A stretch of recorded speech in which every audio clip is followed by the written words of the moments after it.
Hey, fourth graders, welcome to Unit 9, Lesson 8. Today we're going over mixed numbers and improper fractions.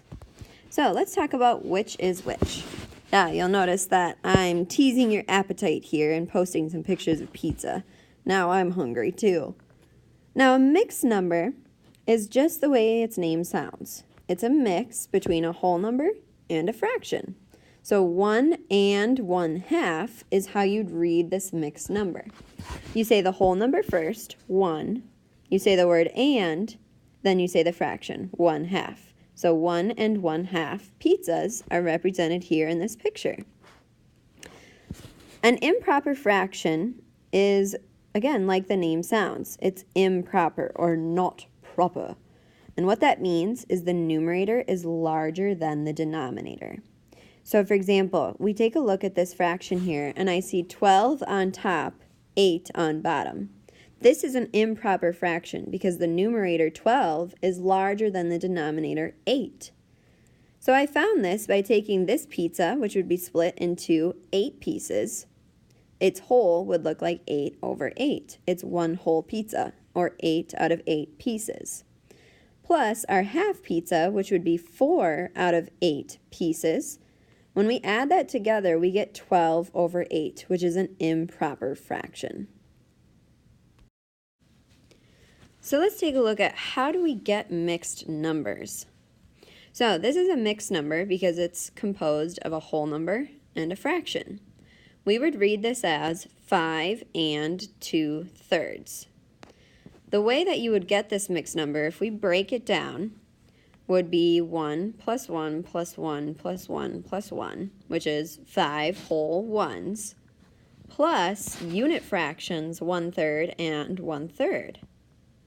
So another way you could find this is taking that whole number, you put those together, 5, and adding the fractions that you put together, which is 1 plus 1, 2/3.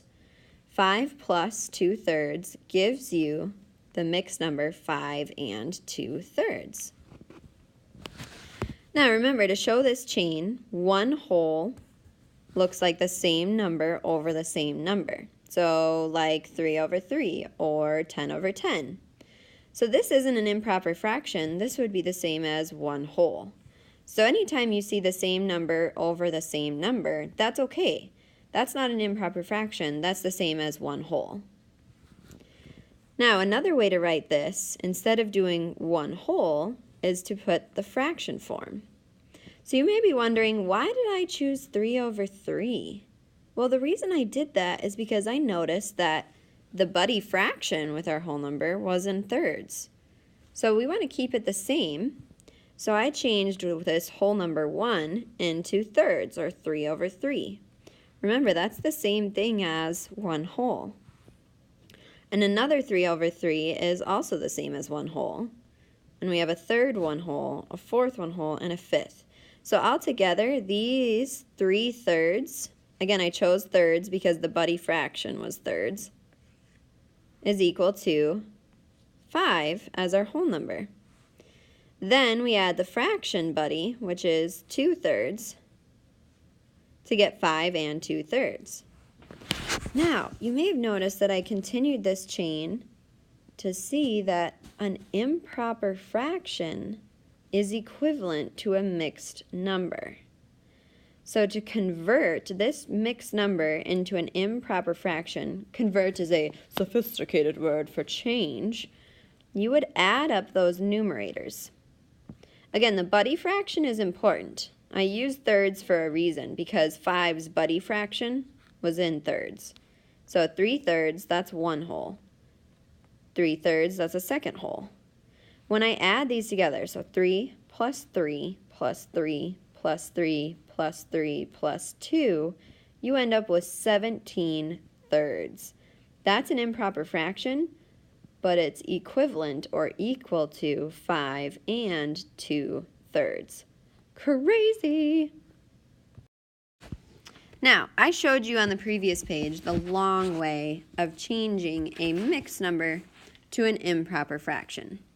That long way is taking a look at the buddy fraction, which in this case was in thirds, creating 5 wholes with thirds. So here was 1 whole, 3/3, 2, 3, 4, 5 wholes represented with thirds, so 3/3, and then adding the buddy fraction at the end. Here's the improper fraction that it equals. Now, this is the way you can do it, but there's a really cool trick, and I show you that here. If you insert a multiplication sign and an addition sign in these spots that I have inserted it, it gives you the same answer in a much faster way. So the way to do this is you take the whole number of your mixed number, so in this case it was 5, times the denominator, 5 times 3 is 15, and then add the numerator. So you go 5 times 3 plus 2, or whole number times denominator plus numerator. So let's try that. 5 times 3 is 15 plus 2, 17. See, it works. And then the denominator, you just look at the buddy fraction. It stays the same. So 17/3 is equal to 5 2/3 because of this handy-dandy trick. So much faster. So I want to show you a couple other examples using that handy-dandy trick. First thing you want to do is write in your signs. Remember, you do whole number times denominator plus the numerator. So in order to find it, you would do 2 times 8, which is 16. And then I'll write this out, 2 times 8, and then we're going to add 7. So we get 16, and then 16 plus 7 is 23. Now, I still need the denominator of my improper fraction, so I look at the buddy fraction. The denominator here is eighths. So the improper fraction is 23/8. So quick, so slick, and so awesome. All right, let's try the next one. 4 and 5/9 is a mixed number, whole number with a fraction, but we want to change it to an improper fraction, where the numerator is bigger than the denominator. So let's use our trick. We're going to be doing 4 times 9 plus 5. So 4 times 9 plus 5. So 4 times 9 is 36. 36 plus 5 is 41. Numerator, done. For the denominator, I look at the buddy fraction. The buddy fraction is in ninths, so our answer for the improper fraction will also be in ninths. So 4 and 5/9 is equal to 41/9. Last one, let's use our trick. We're going to do the whole number times denominator plus numerator. So 6 times 8 plus 4. So 6 times 8 is 48, and 48 plus 4 is 52. Numerator, done. Look at the buddy fraction to figure out the denominator. The denominator needs to be 8, so it matches the mixed number. Now that you know this amazing trick for how to change mixed numbers to improper fractions, you might be asking yourself, well, how do I change improper fractions to mixed numbers? Well, you use division.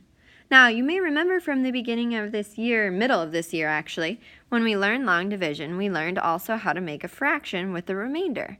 That's all you're doing. So I showed you my first example. This is an improper fraction, 29/7, because the numerator is bigger than the denominator. So you take 29 divided by 7. You take the numerator divided by 7, or denominator. Remember, that's how you do division. That's another form of it. Top divided by bottom. Numerator divided by denominator. So I did my math here. I figured 7 doesn't go into 2, but it does go into 29 4 times. 7 times 4 is 28. I subtracted and I got a 1. No more numbers to bring down, so normally that's my remainder. Well, the way you write this as a mixed number, your answer becomes your whole number, 4. Your remainder becomes your numerator, 1. And your denominator stays the same. It's the number you divided with, 7. But you'll also notice that it's the buddy from the fraction, 7. So let's try another example. If I have 11 halves, or 11/2, we're going to do division to solve this. So I'll put 11 divided by 2, top divided by bottom. 2 can't go into 1, but it can go into 11 5 times. 2 times 5 is 10. I subtract, I get 1. So that would be my remainder. The way I write this as a mixed number is I'll write it as, remember, the answer becomes your whole number, so 5, remainder becomes your numerator, and 1, denominator stays the same, half. So 11 halves is the same as 5 and 1 half. Now let's try it for 28 thirds. So we'll do 28 divided by 3. 3 can't go into 2, but it can go into 28. 3 times 9 is 27. Subtract, I get 1. No more numbers to work with, so normally this is my remainder. But instead, I'm going to write it as a mixed number. My main answer becomes my whole number, 9. Remainder becomes my numerator, and denominator stays the same, 3. So 28 thirds is equal to 9 and 1/3. Now this next one, 16 fourths. I'm tempted to put it in the box right away, so 16 divided by 4, but then I remember that that's a math fact. So sometimes you'll find that your improper fractions work out perfectly and create just a whole number. Like this one, 16 fourths is equal to 4. There wouldn't be a remainder, therefore we don't have a fraction. It's just the whole number this time. All right, on your ticket today, 4th graders, first I want you to use the trick to change these mixed numbers into improper fractions. Then use division to change the improper fractions into mixed numbers.